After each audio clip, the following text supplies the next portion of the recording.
Have you ever noticed how loud silence can become when someone who used to fill a space is no longer there? You explained, you justified, you made room for others. You lowered your voice so they could raise theirs. You tried to be understood, endlessly. But no one listened. Not until you stopped speaking. Not until you left the room. Not until the chair you always filled was left empty. And then, suddenly, they noticed. But by then, it was too late. That chair, that ordinary object, it became a monument to everything you once gave and to everything they took for granted. Now, it speaks louder than all your words combined. Not because it says anything, but because it's no longer filled by someone who begged to be heard. The world does not recognize presence until it becomes absence. It does not respect availability until it becomes distance. And it does not listen, truly listen, until silence becomes unbearable. This isn't about ego. This isn't about revenge. This is about energy, psychic energy, and the way it moves through relationships like blood in veins, until someone decides to stop bleeding for everyone else. Carl Jung once said, "The most terrifying thing is to accept oneself completely." But perhaps more terrifying than that is realizing how many people never accepted you at all. They accepted your presence, your availability, your service, your silence, but not you. Now picture this: a room full of people, laughter, conversation, performance, and in the middle, an empty chair. Nobody sits there. Nobody even looks at it directly, but they all feel it. Because once you were there, and now you're not. And your absence is not passive. It's confrontational. It says everything you never had the space to say. The empty chair doesn't need to explain. It doesn't argue. It doesn't defend. And yet it commands attention. It radiates meaning. It echoes. Let this chair be your first act of power, a quiet one, a dangerous one. You don't have to scream. You don't have to explain yourself anymore. You just have to leave with intention and trust that the silence you create will say what your words never could.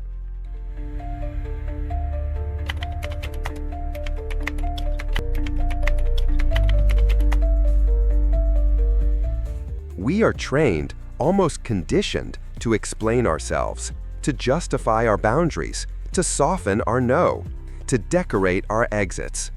Even when we're drowning in emotional fatigue, we still feel the need to say, "I'm not leaving because I don't care, I just need space." We try to make others comfortable with our withdrawal. We try to soften the truth of our exhaustion.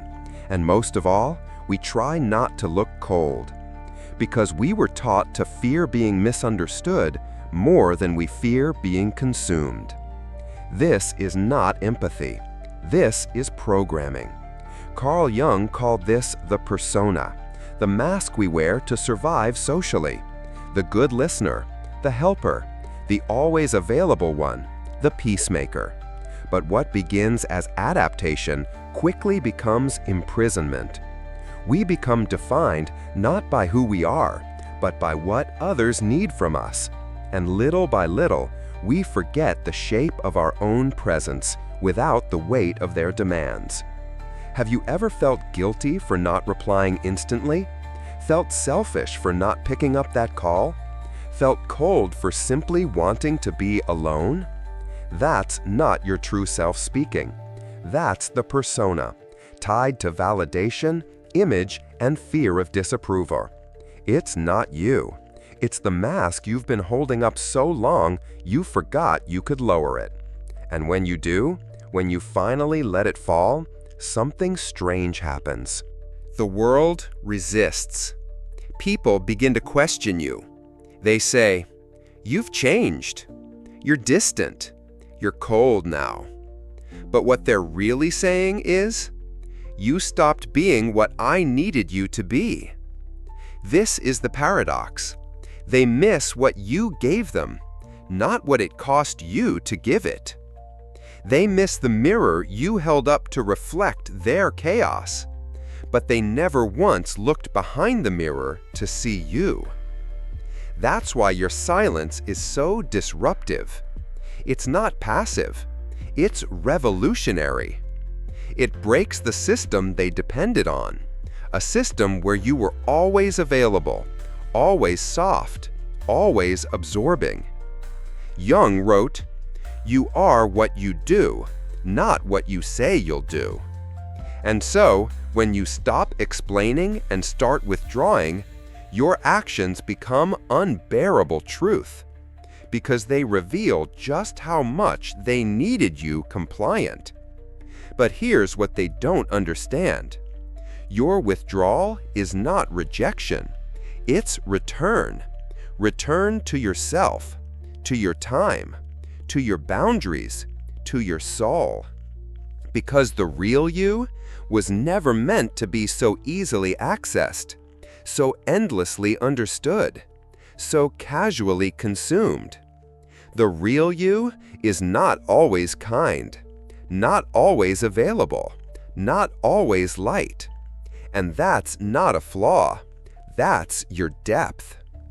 Silence is where your real voice lives, not the voice of response, but the voice of presence. It's the space where your psychic energy, your most sacred fuel, can finally stop leaking into people who never earned it. Every time you explain, you trade energy for approval. Every time you over-clarify, you make yourself smaller to seem less threatening. Every time you show up when you're tired, you bleed a little more. But when you become still, when you don't fill the space, you reclaim what was always yours. It's in this silence that your transformation begins. You're no longer trying to be understood. You're no longer negotiating your truth. You're no longer performing presence just to be perceived as good. You're simply being. And that, for those who fed on your explanation, is terrifying. Because now, they must sit in the space you used to occupy and feel the absence they once ignored.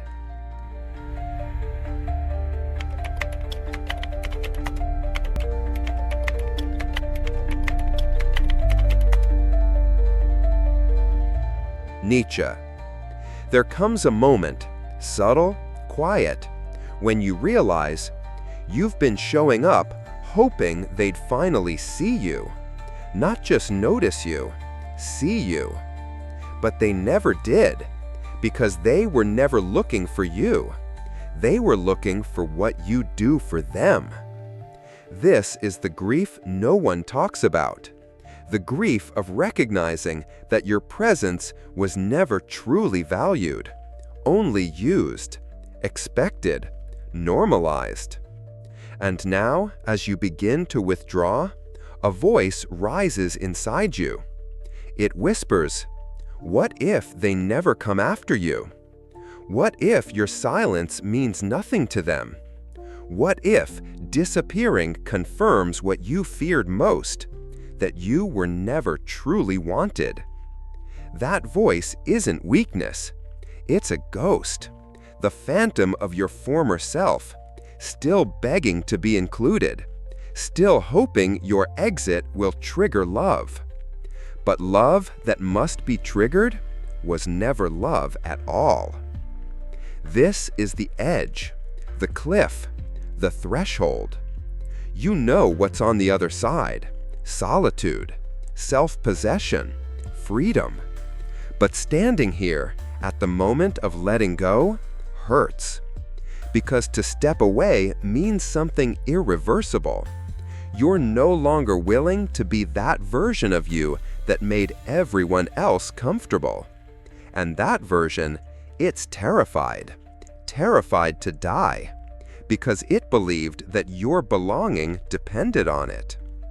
You feel the pull to send one more message, to explain your silence, to ease their confusion, to soften the cut. But that's the old script, the familiar loop, the emotional blackmail you inherited. This is the real war. Not with them, with yourself. Between the need for connection and the need for self-preservation. Between your longing to be remembered and your readiness to be whole. There is no applause for this moment, no cheering, no obvious victory. Just the sound of your own breathing in a room no one else enters. But in that room, you finally hear something real. You're allowed to go. You're allowed to stop performing. You're allowed to be whole, even if it means being alone.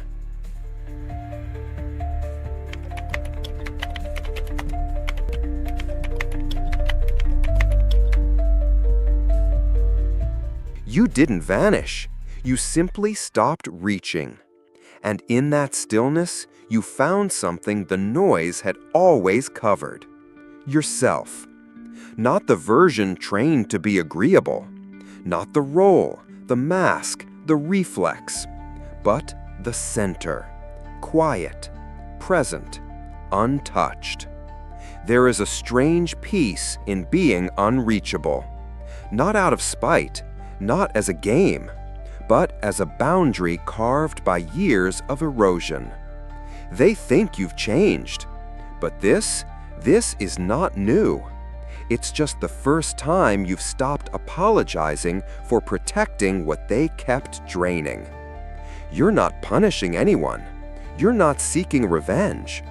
You're just done leaking, done explaining, done overgiving, done breaking yourself into fragments so others feel whole. You begin to realize they never truly heard you because they never had to. You were always available, always soft, always absorbing. And so your silence now feels like betrayal to them. But it's not betrayal, it's return. A return to the inner space where your energy belongs first, where your time is yours again, where your presence becomes sacred, because it's no longer automatic.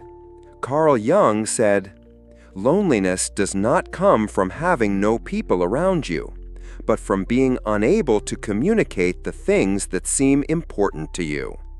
You lived in that space, a space full of people, empty of recognition.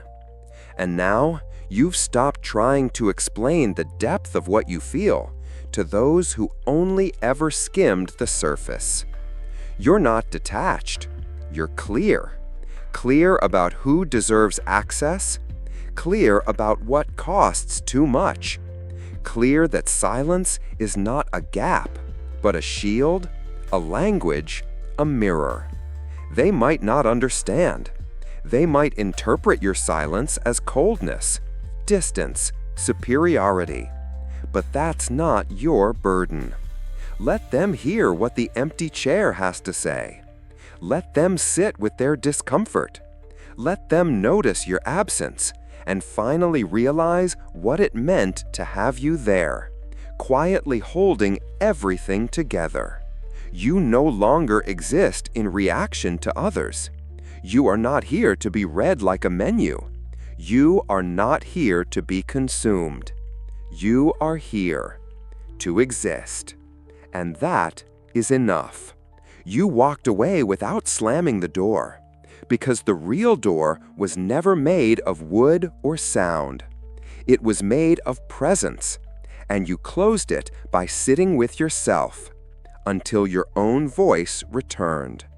Quiet, uncompromised, whole.